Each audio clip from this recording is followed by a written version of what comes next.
Welcome to the Quantum Gravity channel. Okay, thank you very much. I will basically talk about this prediction about the tensor to scalar ratio in primordial cosmology. R is the ratio between the spectra of the tensor and scalar fluctuations, and NS is the tilt of the scalar fluctuations. NS has already been measured. R, they keep saying that it will be measured in some years. So in some years we will know. And it is interesting that every model of primordial cosmology has its own prediction for R. And of course the prediction depends on the model. What makes this special is that it comes from high energy physics. And so it is bound to satisfy the very strict constraints that you have when you want to build a theory that is also a candidate for quantum gravity, for example. Renormalizability, unitarity, and so on and so forth. So I will tell you where it comes from. And in the second part, the last part, very briefly, I will tell you another correspondence, which is very related to this, between high energy physics and inflation. Basically, I will describe inflation as a renormalization group flow. And this helps computing these quantities and subleading corrections to very high orders, because you can use the power of quantum field theoretical techniques. So everything revolves around the idea of purely virtual particle. Think about a particle that can only be virtual, can never be on shell, can never enter our instruments, it can never be revealed. How do you introduce this? You introduce it through a new diagrammatics. Basically, you analyze properties of Feynman diagrams. So we will do it very briefly for this talk. And you will realize that you can do some operations that were unnoticed before, and you basically eliminate consistently throughout the theory degrees of freedom. And this allows you to build a candidate for a consistent theory of quantum gravity, which means local, unitary, and renormalizable. And I stress it again, within perturbation theory, because since I'm coming from high energy physics, everything will be perturbative. But fortunately, R, the tensor to scalar ratio, is something that you can reach by means of perturbative techniques. In numbers, this is the prediction, what it looks like. So R is between 35 tens of thousands and 4 tenths of thousands. The bound today by experiments is one order of magnitude higher than this. So we need to go down one order of magnitude and then another order of magnitude to cover this window, and hopefully it will be there. Anyway, it's important that the theory of quantum gravity is falsifiable. The idea has many ramifications. I will not talk about the implications in collider physics that we have been studying, but the standard model is so bright that it's difficult to find applications there. That's why I concentrated on cosmology, but there is also this possibility. And you can describe inflation as a renormalization group flow, we will see. So to describe the diagrammatics, I give you this only transparency. It is seems complicated, but actually very simple. I don't give you the bubble diagram because otherwise you do not believe that there is something serious behind. I need to give you the triangle. I do not give you the box, pentagon or hexagon, but you can find them in my paper together with the two-loop diagrams explicitly, and then the proof to all of this. So what you see in this table is the triangle. The triangle is the first column here, and many copies. This is the conjugate triangle, and then there are cut triangles where you do some operations in diagrammatics that are meant to understand which virtual particle circulating in the loop can become real, and where, what processes can be associated with a complicated triangle diagram, in this case the triangle. So a triangle is 3 propagators and 1 integral. And you know, a propagator, check this formula, can be divided in 2 parts. One is on shell, that's the real part, real in the sense of complex numbers, and also in the sense that it is on shell. And that's the other one is the complex it's the imaginary part, and that is the virtual part. Do not use that composition in the triangle because it leads nowhere. It is right, but it is very complicated. Instead, what you do is the following thing. You first integrate on the loop energy, and then you use this decomposition for the integrand that you obtain. And you do not do anything else. You do not integrate on the other components of the loop momentum, just on the loop energy. After a certain work of reorganization of this integrand, you will see that there are many contributions that do not talk to each other. For example, there is a contribution with two principal values, many contributions with one principal value and one delta. These I call simple thresholds, and then there are contributions with two deltas. And you do the same for all these diagrams, and the sum of all these diagrams is supposed to be zero. This is the optical theory. When your theory is unitary, the sum is zero. But you will see that every row is independently zero. So there is much more than what you used to think inside the Feynman diagram, because you can have this threshold decomposition, and every row is separately zero. And so you can do basically what you want on those rows. And if you do it consistently throughout the theory, you define a new theory with new degrees of freedom. So for example, in the gauge theory, you have for the Evolpov ghosts, you have longitudinal and temporal modes for the gauge fields. These produce rows that can be taken out consistently everywhere because they don't talk to the physical rows. And that's how you prove, thanks to the gauge symmetry, that physics is not disturbed by the unphysical sector that you need to keep everything local. And the question was, do you need a symmetry to do that, or is it possible to do it consistently without the help of a symmetry? And the answer is that it is possible to do it without the help of a symmetry, thanks to this decomposition.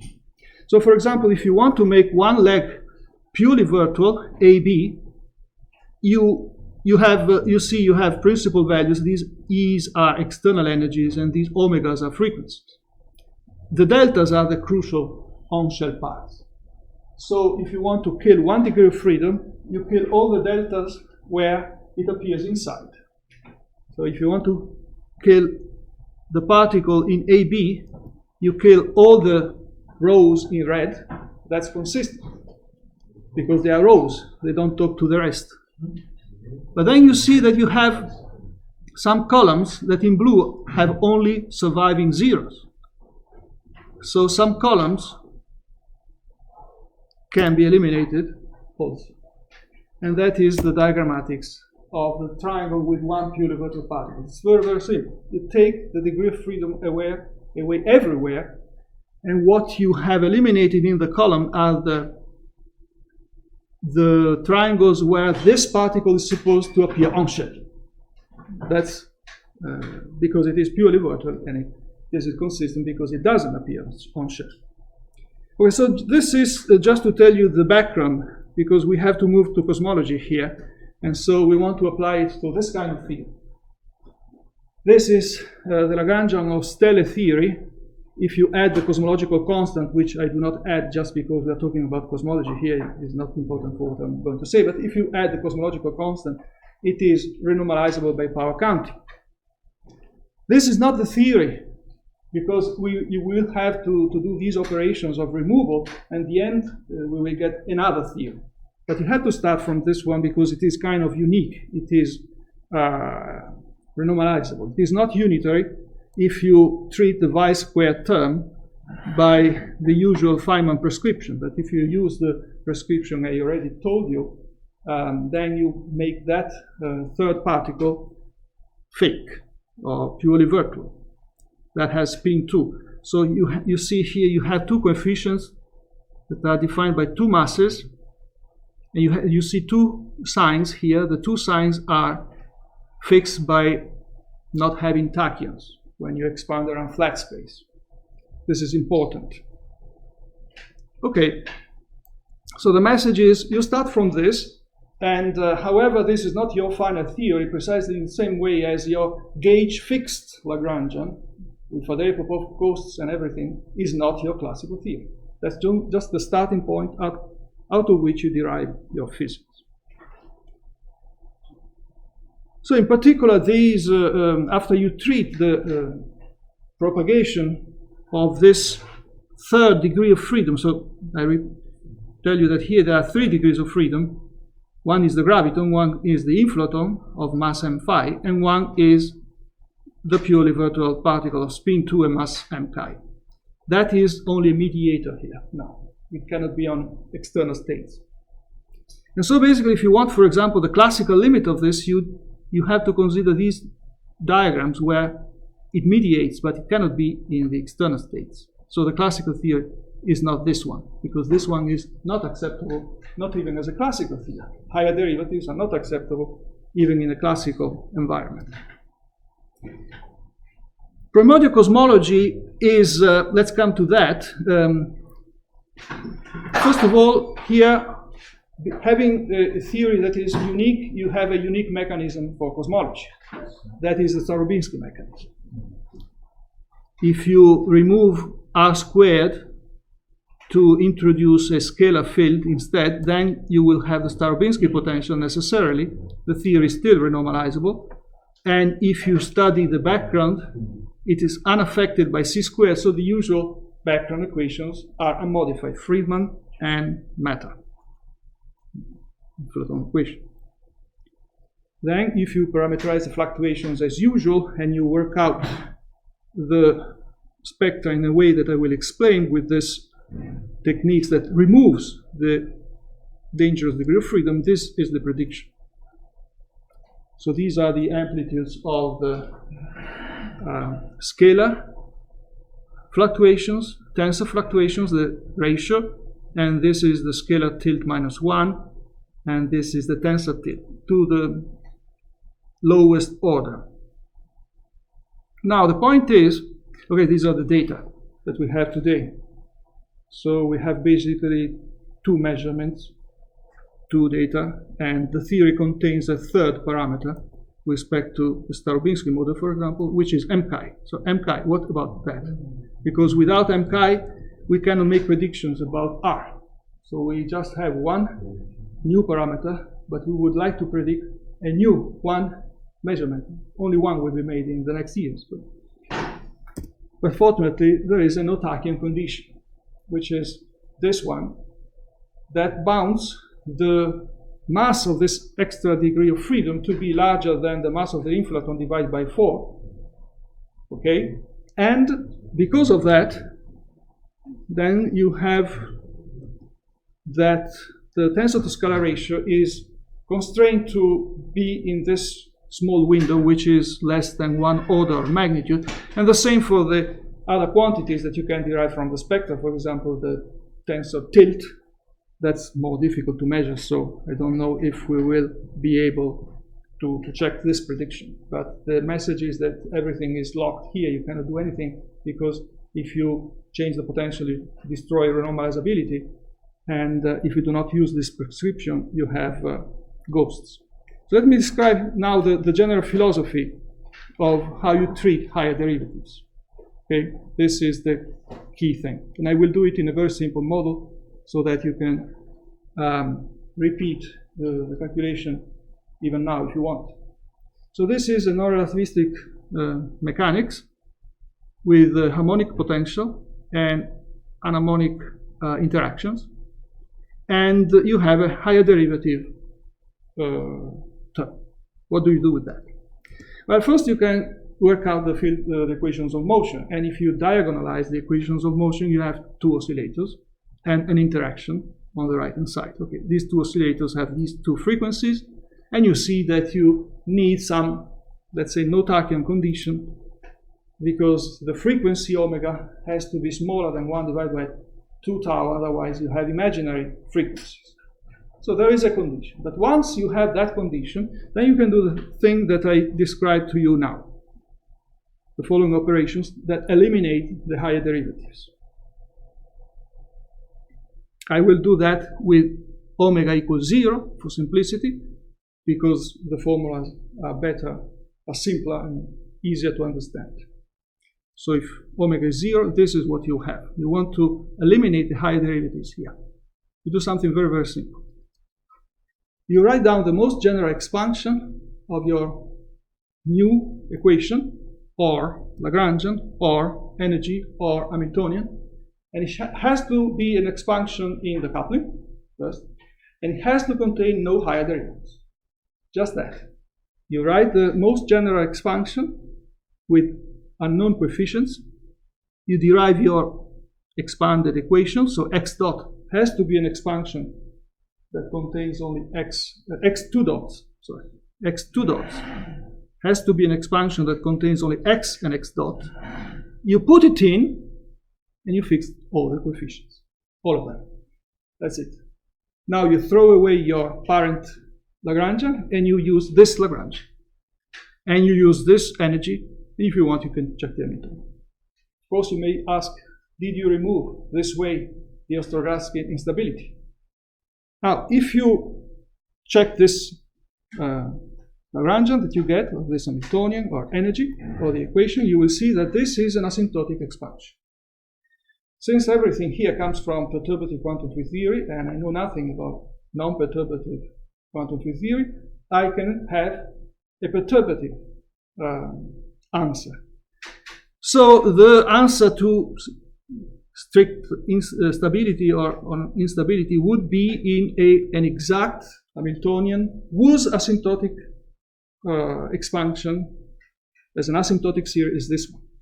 So what you will notice is that every term, every order in lambda is a finite polynomial in xx dot, but the degree grows with the order, and the coefficients explode, like in an asymptotic expansion. Yes.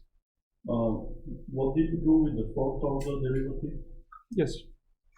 So just try the most general expansion of x double dot in a polynomial of x and x dot, and fix the coefficient by throwing it in. Try in this, and you demand that this be satisfied.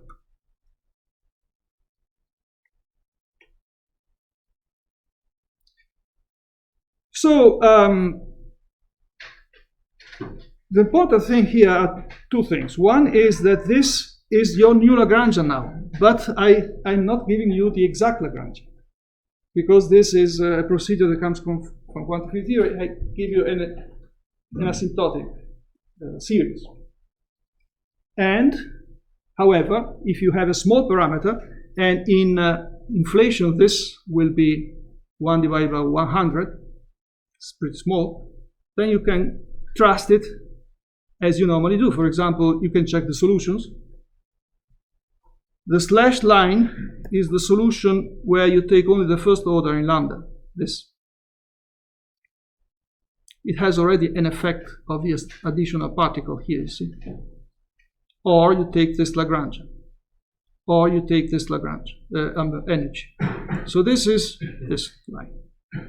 The second slashed line is the one where you add the second order.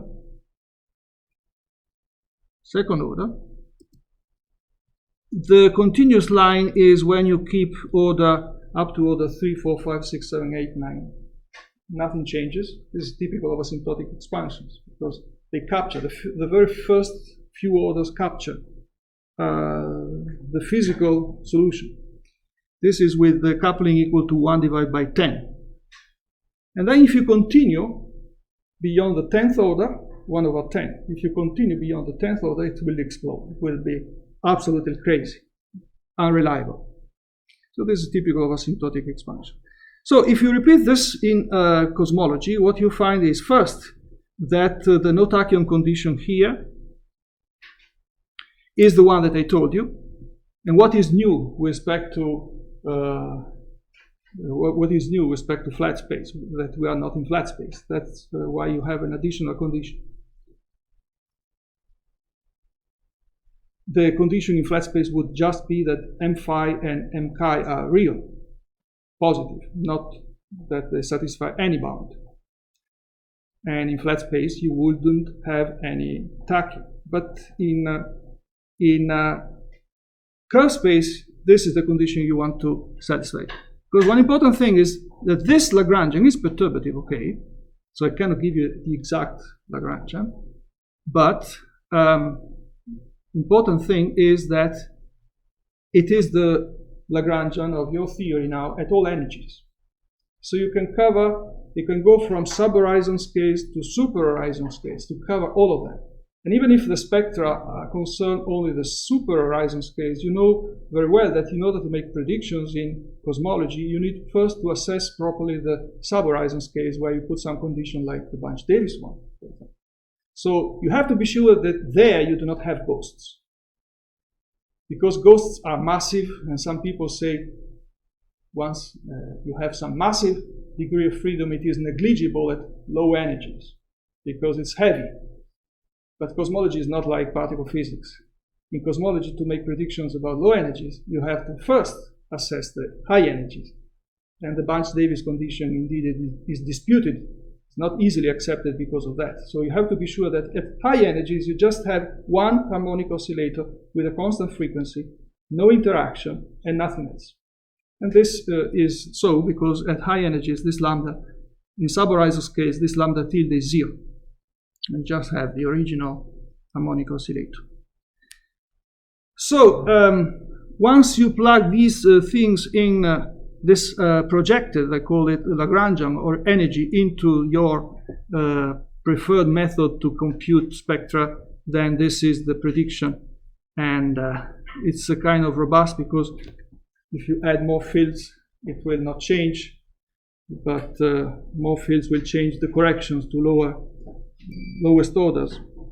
The important thing is that thanks to this, you have a predictive, very strict window of allowed value for R, even if this parameter is completely free, you see. M chi could be infinite, but R does not depend that much on M chi. So we'll give you the formula right now. Once I explain inflation as an energy flow, because since I come from high energy physics, it was extremely difficult to me to translate everything cosmologists were saying. I spent months to do that, so I said, okay, let's see if somebody else finds the vocabulary useful as well. So let me give you the vocabulary that I will describe in a moment. Quantum field theory on one side in inflationary cosmology. Slow roll will be the RG flow. The slow roll parameters will be couplings. The equations of the Hubble parameter A of t will be the beta function. The sliding scale will be conformal time. The correlation functions will be the perturbation spectra. The Kalan-Szymanski equation obeyed by correlation functions will be certain RG equation at super horizon scales, which means what? Conservation on super horizon scales. And that is RG invariance. So spectra are conserved on super horizon scales. This is seen as RG invariance. What is asymptotic freedom? It's the de Sitter limit. What is the subtraction scheme? It is the frame. And then other things that you can play with, dimensional transmutation, tau, the conformal time drops out of the spectra, replaced by some momentum. This is like dimensional transmutation in quantum field theory. Running couplings you can define, and you can resum the leading logs to make computation simpler. You see question marks with potential because this doesn't work for all potentials. Most of the potentials you have been using here are no good. It works with the Starobinsky one and many others of some classes, but not with all of them. I do not have an answer to make this correspondence for the potentials that are used other than these. A question on this point. If you see Starobinsky potential and you say, okay, this is renormalizable, not following your rules. There is no power counting anymore. Yeah, but it's a change of variables over a normalizable theory. So no, that's because of this. You can be confident. This is coming from a normalizable theory, but then you lose power counting, let's say. You lose power counting, but when you will compute the divergences of this non-power counting normalizable theory, non-manifestly power counting normalizable theory, you will find many cancellations, many surprising cancellations, miraculous, and they all will work. So the classification of allowed potentials are here. We will apply, I'm almost finished. We will apply this, okay, thank you, in the case without y squared or with y squared. But always remember, you have to assume that the potential is in this class. In my case, it will be unique because of renormalizability. Otherwise, this is very briefly how to get to this. This is the metric with the Friedman equations and the matter equations. You define a coupling, which is the square root of epsilon. This is the epsilon of the Einstein frame, the one with the scalar, explicit. I think it is the Einstein frame. And then you can reshuffle these three equations into one. And once you introduce the conformal time, this one can be written like this. So this is the equation of your background. The derivative of this alpha, which is the square root of epsilon, with respect to the log of the modulus of tau, is a beta function. It's known exactly, actually, but I just show you the first few orders. A minus, like in QCD, so asymptotically free. This means that it is de Sitter free. There is a de Sitter limit. The first two coefficients do not change if you go to the Einstein, from the Einstein frame to the Jordan frame, because if you remember in quantum theory, there is a theorem, more or less like a curiosity, that if you have a theory with just one coupling, the first two coefficients of the beta function do not change, but the third one will change. And then you go to the spectra, and you find that conservation, the spectra are conserved on super horizon scales. That means that the total derivative is 0 with respect to the log of tau, and that can be decomposed as the Kalan-Simancic equation, and you can integrate that into a running coupling and calculate the spectra, and the spectra now are power expansions in this coupling. Yes? So this beta function which you are showing, are you computing them in a de Sitter limit or in a Minkowski limit? It's an expansion around de Sitter. So basically, alpha equals 0 is de Sitter. And so essentially, your scalar propagator which you are using is in de Sitter. Yeah, it's a function of the scalar, you see, alpha. It's a way of rewriting. Your gravity part, or your gravity part. So r plus r squared. So that also you should do it in a de Sitter space, no? Yeah, it's the usual expansion. You have your action and you expand. You study the equations with this method. And it's just a way to rewrite the usual equation. I understood the scalar part. I understood, but what happens to the gravity part? Oh, the gravity part, y squared. You mean what part? Exactly. The y squared. It doesn't appear here because it affects the spectra, but it doesn't appear in the background because it's conformally flat. This metric is conformally flat, so y is 0. So the mechanism of inflation is Starobinsky. The spectra are different because of the y squared. So the beta function in Starobinsky is the same, with or without y squared. No effect because it is conformal. So this is it makes life easier to go to high orders and can introduce a running coupling with some leading logs. Now with y squared, let me show you the results. These are high order results, but you can focus on the first order. First order here for the tensor spectrum contains zeta. Zeta is this thing which contains psi, which is the ratio between the two masses. So it's bounded by that bound. And even if m chi is still free to be infinite, this zeta will not vary too much. Another interesting thing is the scalar spectrum does not depend on y squared. It's completely unaffected by y squared up to high orders. That maybe will be tested in, who knows, in thousands of years. Conclusion. So pure vector particles are based on the new diagrammatics and have a certain variety of applications in phenomenology, which doesn't concern us here. They may suggest new model building for physics beyond the standard model, or to solve possible discrepancies between data and the standard model. There are not many. In cosmology, it's more interesting because they can lead to a sharp prediction for maybe one of the very first of the very few quantities of fundamental physics that will be measured in our lifetime. So it's I encourage everybody to make a prediction.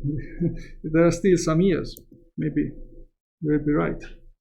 And it is possible to study inflation as a normalization group flow. The spectra play the roles of correlation functions, and they obey Kalan-Simancic equations in the super horizon limit. And these techniques, calculational techniques from high energy physics, allow us to gain some understanding. At least they allowed me to gain some understanding and compute high energy, high order corrections more easily. Thank you very much.